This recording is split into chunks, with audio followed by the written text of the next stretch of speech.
হরিপাল ২ নম্বর মণ্ডলে সংখ্যালঘু মোর্চার বিজয় সংবর্ধনা ঘিরে জনজোয়ার। হরিপাল ২ নম্বর মণ্ডলের মদন মোহনপুরে অনুষ্ঠিত হলো সংখ্যালঘু মোর্চার বিজয় সংবর্ধনা অনুষ্ঠান।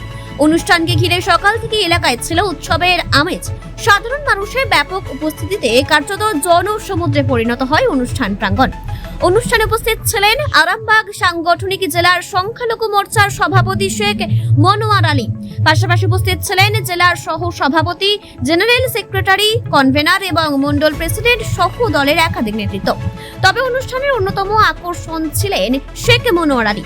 বিজেপির মতো একটি রাজনৈতিক দলের সংখ্যালঘু মোর্চার গুরুত্বপূর্ণ দায়িত্বে থাকা সত্ত্বেও সাধারণ মানুষের সঙ্গে তার সরাসরি মেলামেশা এবং অত্যন্ত সাধারণভাবে মানুষের ভিড়ে মিশে যাওয়ার দৃশ্য নজর কাড়ে। কেউ তাকে ঘিরে শুভেচ্ছা জানিয়েছে, কেউ আবার কাছে এসে কথা বলেছেন।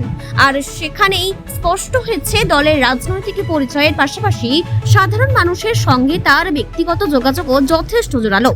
স্থানীয় মানুষের বক্তব্য, শেখ মনোয়ার আলীকে কাছে পেয়ে তারা যথেষ্ট খুশি। মানুষের সঙ্গে তার এই সহজ সরল ব্যবহার এবং মাটির কাছাকাছি থাকার মানসিকতাই অনুষ্ঠানে আলাদা মাত্রা যোগ করেছে।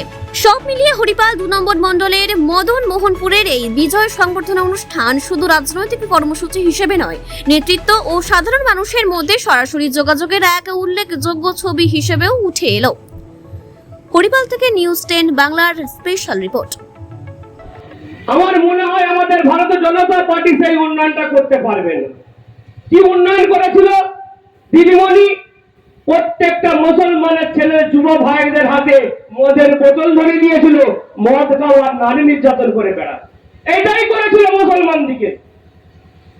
কিন্তু ভারতীয় জনতা পার্টি নীতি আদর্শ আলাদা।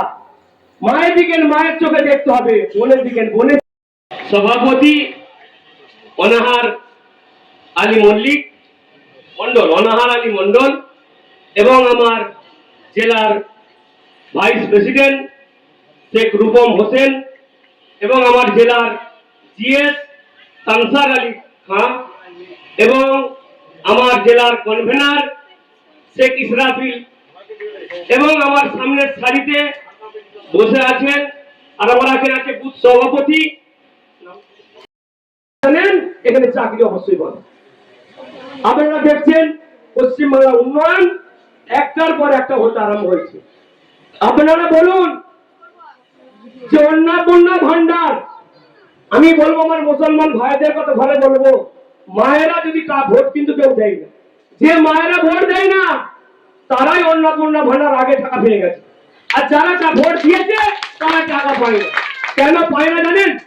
কেন? ওই চামচেগুলো টিএমসি বিডিও অফিসে এখনো বসে আছে, ওই চামচাগুলো এখনো বসে আছে।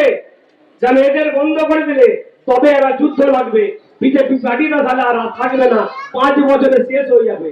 ভাই এখন মুরগেশ্বরকে বাস করছো, পশ্চিমবাংলায় ভারতীয় জনতা পার্টি যদি এসেছে আপনার দিকে রাখুন, ওকে 50 বছর এখন কেউ ঘুরাতে পারবে না, হিলাতে পারবে না। আপনারা আসুন, প্রধানমন্ত্রী বারবার বলছে সবকা সাথ সবকা বিকাশ সবকা বিশ্বাস, সবার জন্য ভাবছে। আর আমিও বলবো সবকা সাথ সবকা বিকাশ।